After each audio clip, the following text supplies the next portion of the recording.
Depois de todas as declarações de circunstância do Ano Europeu contra a Pobreza, a Comissão Europeia persiste na sua total indiferença perante o agravamento da pobreza, designadamente da pobreza infantil, do desemprego, do aumento de milhões de trabalhadores pobres por causa do trabalho precário e mal pago.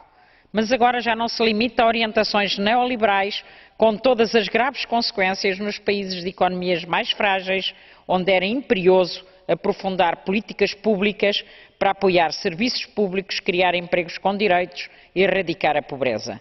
Nos memorandos como aquele que a Troika do FMI, do Banco Central Europeu e da Comissão Europeia fez com governantes portugueses, exigiu políticas antissociais, incluindo a alteração da lei dos despedimentos, privatizações e ataques à segurança social pública e universal, que só podem conduzir ao retrocesso social, condenando os trabalhadores e o povo ao desemprego, à pobreza, ao subdesenvolvimento, à dependência extrema, transformando Portugal num mero protetorado das potências da União Europeia.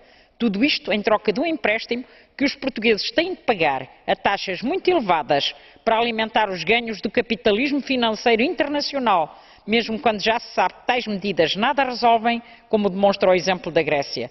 Por isso aqui fica o protesto contra tais medidas, protesto esse que vai continuar em Portugal e também aqui na União Europeia. Muito obrigada, Sr. Presidente. A realidade já demonstrou cabalmente que as agências de notação de crédito não são credíveis, mas a sua atuação continua a ser muito prejudicial, seja para as economias de alguns países, seja mesmo para a própria dívida soberana que está a afetar hoje países de economias mais frágeis. E é por isso que esta intervenção das agências de notação, que perderam toda a credibilidade, mas continuam a ser altamente prejudiciais, precisa de ser devidamente controlada.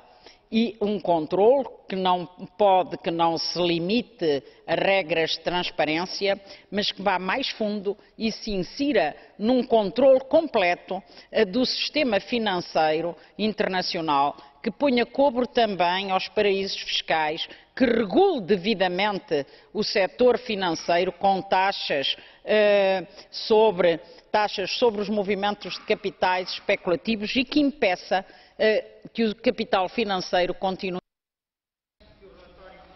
Sobre segurança social da OIT de 2010 refere que mais de 50% dos trabalhadores não dispõem de proteção social. Fácil é concluir que, na maioria dos casos, não há qualquer responsabilidade social das empresas. Entretanto, a Comissão Europeia continua a negociar acordos de comércio livre que, em geral, apenas servem a interesses de grupos económicos e financeiros e não dão a atenção devida aos direitos laborais, não promovem o direito de negociação coletiva e de livre associação, nem tomam medidas quanto à eliminação efetiva da discriminação em matéria de emprego, de profissão, à eliminação do trabalho forçado ou do trabalho precário e mal pago, incluindo também do trabalho infantil. É por isso que este relatório, sendo uma denúncia destas situações, fica, no entanto, aquém daquilo que seria desejável e esperamos que a Comissão vá mais longe e que amanhã mesmo aqui também se aprofunde. Obrigada, Sr. Presidente. Ainda em relação à reunião do G8, eu gostava de saber, Sr. Presidente da Comissão, se ainda foi adiada mais uma vez toda a questão da regulamentação dos mercados financeiros, designadamente com a aplicação de uma taxa sobre os movimentos de capitais, as mais-valias, sobre o fim dos paraísos fiscais, o fim dos produtos derivados e das agências de notação, tendo em conta a sua total descredibilidade neste momento e toda a falta de transparência.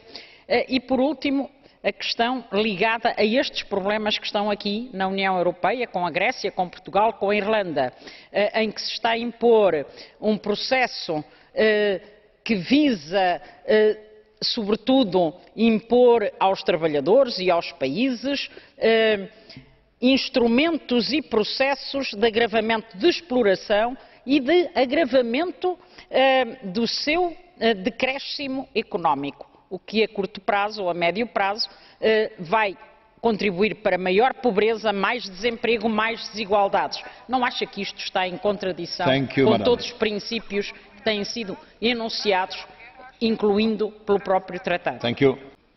Obrigada, Sr. Presidente. É inadmissível que neste momento de grave crise na zona euro, devido às políticas neoliberais e à falta de solidariedade e de coesão económica e social, não se preconize uma ruptura e uma mudança nas políticas da União Europeia e nos seus recursos financeiros.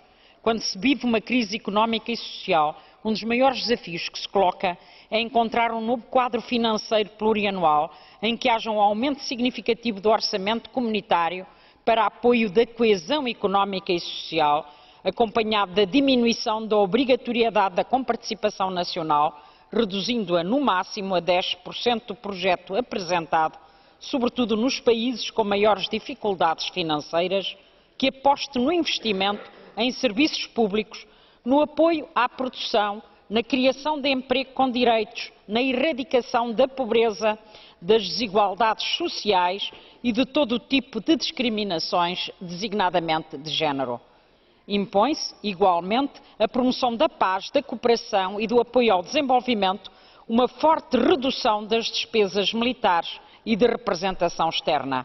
É por tudo isto que consideramos que o relatório fica muito aquém do que é necessário para um futuro melhor e mais justo para a Europa e para os cidadãos.